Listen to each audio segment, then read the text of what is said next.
Yeah, this is the cutouts for the engine, and I still need to make a base plate for the motor and the wheels, which was missing in the first place.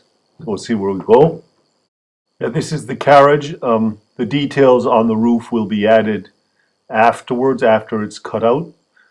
So that's the carriage more or less complete. Yeah, this is the coal car.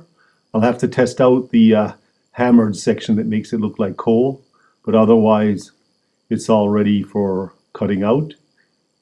And I've got even the bend section put in.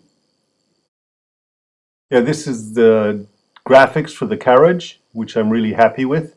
I just need to clean up a couple of little spots on it, and it'll be completed, and I'll test it out on Mylar.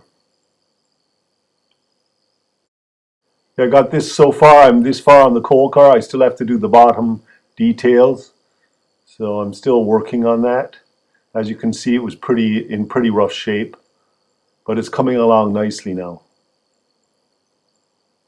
Haven't got much done to this train engine parts, the graphics, as I've been doing the other stuff, but I've done a little bit of it, the red there in the main engine part, but otherwise I still have a lot of work to do.